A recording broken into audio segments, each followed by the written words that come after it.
Sir ನಮ್ಮ ಜೊತೆಲಿ ಈಗ ಸಚಿವರಾಗಿರುವಂತಹ ಬಾಲಕೃಷ್ಣ ಅವರಿದ್ದಾರೆ. ಅವರನ್ನು ನೇರವಾಗಿ ಮಾತಾಡ್ಸ್ತಾ ಸರ್.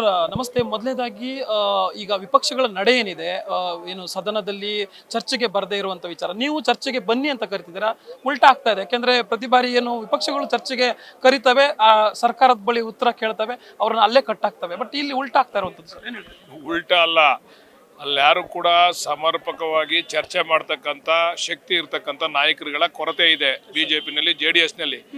ಆ ಕೊರತೆಯನ್ನ ಮುಚ್ಕೊಳ್ಳೋದಕ್ಕೋಸ್ಕರ ಅವರು ಈ ರೀತಿ ಪರ್ಯಾಯ ಮಾರ್ಗವನ್ನ ಹುಡುಕಿ ಹೋರಾಟವನ್ನ ಮಾಡ್ತಾ ಇದ್ದಾರೆ. ಅದಕ್ಕೆ ನಾನು ಅವ್ರಿಗೆ ಮನವಿ ಮಾಡ್ತೀವಿ, ಚರ್ಚೆಯ ಮುಖಾಂತರ ಪರಿಹಾರ ಕಂಡ್ಕೋಬೇಕು, ಚರ್ಚೆಯ ಮುಖಾಂತರ ಸಾರ್ವಜನಿಕರಿಗೆ ನಮ್ಮ ತಪ್ಪುಗಳನ್ನ ತಿಳಿಸ್ಬೇಕು.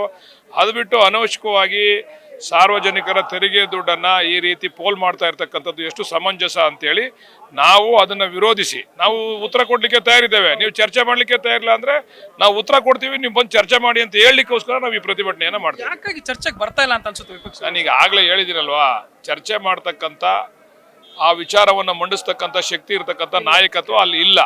ಆ ಕೊರತೆ ಇರೋದ್ರಿಂದ ಅವರು ಈ ಪರ್ಯಾಯ ಮಾರ್ಗವನ್ನು ಹುಡುಕೊಂಡಿದ್ದಾರೆ. ಸರ್, ಈಗ ನಾಗೇಂದ್ರ ಅವರನ್ನು ಸಮರ್ಥನೆ ಮಾಡ್ಕೊಳ್ತಾ ಇರುವಂತ ವಿಚಾರ, ಯಾಕಾಗಿ ಸರ್ಕಾರ ಎಷ್ಟೊಂದು ಸಮರ್ಥನೆ ಮಾಡ್ಕೊಳ್ತಾ ಇರುವಂತದ್ದು ಅನ್ನೋದು ಜನಕ್ಕೂ ಕೂಡ ಗೊತ್ತಾಗಬೇಕು. ಸರ್, ಏನ್ ಹೇಳ್ತೀವಿ? ನೋಡಿ, ನಾಗೇಂದ್ರ ಅವರ ಮೇಲೆ ಆರೋಪ ಬಂದ ತಕ್ಷಣ ನಾವು ರಾಜೀನಾಮೆಯನ್ನು ಕೊಡಿಸ್ತೋ, ಕೂಡಲೇ SIT ತನಿಖೆಯನ್ನು ಕೂಡ ಮಾಡಿಸ್ತೋ. SIT ತನಿಖೆಯಲ್ಲಿ ಅವರು ಅಪರಾಧಿ ಅಲ್ಲ ಅಂತಕ್ಕಂಥದ್ದು ಸಾಬೀತಾಯಿತು. ಬೇರೆ ಬೇರೆ ತನಿಖೆ ಕೂಡ ನಡೀತಾ ಇದ್ದಾವೆ. ಪ್ರಥಮ ಹಂತದ ತನಿಖೆಯಲ್ಲಿ ಅವರು ಅಪರಾಧಿ ಅಲ್ಲ ಅಂದಾಗ ಅವರು ರಾಜೀನಾಮೆ ಕೊಟ್ಟ ಮೇಲೆ ಅದಕ್ಕೆ ನಾವು ನ್ಯಾಯ ಒದಗಿಸ್ಕೊಡ್ಬೇಕಲ್ಲ.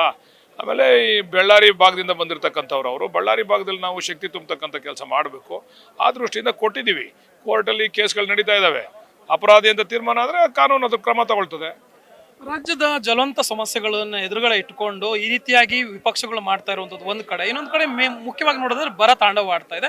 ಬರದ ವಿಚಾರವಾಗಿ ಬರ ಅಂತೇಳಿ ಘೋಷಣೆ ಮಾಡಬೇಕು, ಆ ನಿಟ್ಟಿನಲ್ಲಿ ವರದಿ ತಯಾರಾಗಬೇಕು. ಆದ್ರೆ ಇಲ್ಲಿ ಈ ಚರ್ಚೆ ಆಗದ ಹೊರತು ಕೂಡ ಇದೆಲ್ಲ ಕೆಲಸಗಳು ಆಗೋದು ಕೂಡ ಕಷ್ಟ ಆಗುತ್ತೆ. ಸರ್, ಏನಾದ್ರು ಮುಂದಿನ ದಿನಗಳಲ್ಲಿ ಚರ್ಚೆ ಆಗ್ಬೋದಾ?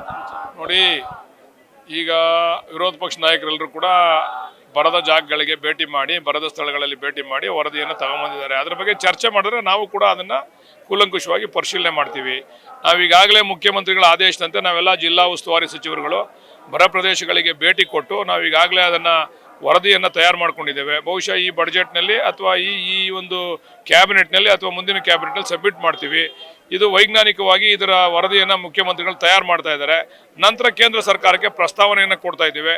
ಕೇಂದ್ರ ಸರ್ಕಾರಕ್ಕೆ ಇಲ್ಲಿರ್ತಕ್ಕಂಥ ಕೂಗಾಡ್ತಕ್ಕಂಥ ವ್ಯಕ್ತಿಗಳು ಕೇಂದ್ರ ಸರ್ಕಾರಕ್ಕೆ ಹೋಗಿ ಅಲ್ಲಿ ಅವರು ಈ ಹೋರಾಟವನ್ನು ಮಾಡಿ ಹೆಚ್ಚು ಹಣವನ್ನು ಬಿಡುಗಡೆ ಮಾಡೋದಕ್ಕೆ ಅವರು ಗಮನ ಹರಿಸಬೇಕೇ ವಿನ ಅದು ಬಿಟ್ಟು ತಮ್ಮ ಕೈಲಾಗದೆ ಇರತಕ್ಕಂಥ ರೀತಿಯಲ್ಲಿ ಇವರು ಹೋರಾಟ ಮಾಡ್ತಾ ಇರ್ತಕ್ಕಂಥದ್ದು ಸೂಕ್ತ ಅಲ್ಲ ಅಂತ ನನ್ನ ಅಭಿಪ್ರಾಯ. ಸರ್, ಬಿಜೆಪಿ ಸರಣಿ ಪ್ರತಿಭಟನೆ ಮಾಡ್ತಿದೆ. ಕೊನೆಯದಾಗಿ ಜನಕ್ಕೆ ಏನು ಸಂದೇಶವನ್ನು ಕೊಡ್ತೀರಾ ಸರ್, ಒಬ್ಬ ಮಂತ್ರಿಯಾಗಿ, ಏನು ರಾಜ್ಯದ ಮಂತ್ರಿಯಾಗಿ ಏನು ಸಂದೇಶ? ಬಿಜೆಪಿಯವರು ಧೃತಿಗೆಟ್ಟಿದ್ದಾರೆ.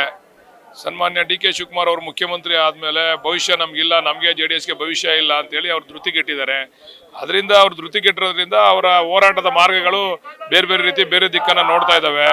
ಅದಕ್ಕೆ ಅವ್ರಿಗೆ ಮನವಿ ಮಾಡ್ತೀನಿ, ನಿಮಗೆ ಜನ ವಿರೋಧ ಪಕ್ಷದಲ್ಲಿ ಕೂಡಿಸಿರ್ತಕ್ಕಂಥದ್ದು ಸದನದಲ್ಲಿ ಹೋರಾಟ ಮಾಡ್ತಕ್ಕಂಥದ್ದು ಒಳಗಡೆ ಅಲ್ಲ, ಸದನದಲ್ಲಿ ಚರ್ಚೆ ಮುಖಾಂತರ ತಮ್ಮ ಹೋರಾಟವನ್ನು ಮಂಡಿಸಬೇಕು. ಅದು ಬಿಟ್ಟು ಅವರು ಬರೀ ಪ್ರತಿಭಟನೆ ಮುಖಾಂತರ ಮಂಡಿಸಿದ್ರೆ ಇದೊಂದು ಸಾರ್ವಜನಿಕರಿಗೆ ಮತ್ತು ಈ ರಾಜ್ಯದ ಜನಕ್ಕೆ ಮಾಡಿದಂಥ ಅನ್ಯಾಯ. Thank you. ಎಸ್ ವೀಕ್ಷಕರು, ಇದಿಷ್ಟು ಸಚಿವರಾಗಿರುವಂತಹ ಬಾಲಕೃಷ್ಣ ಅವರ ಮಾತು. ವಿಡಿಯೋ ಜರ್ನಲಿಸ್ಟ್ ಆದಿತ್ಯ ಜೊತೆ ಜೋಯಲೈಗೌಡ್, ಸಂಪೂರ್ಣ ನ್ಯೂಸ್, ಬೆಂಗಳೂರು.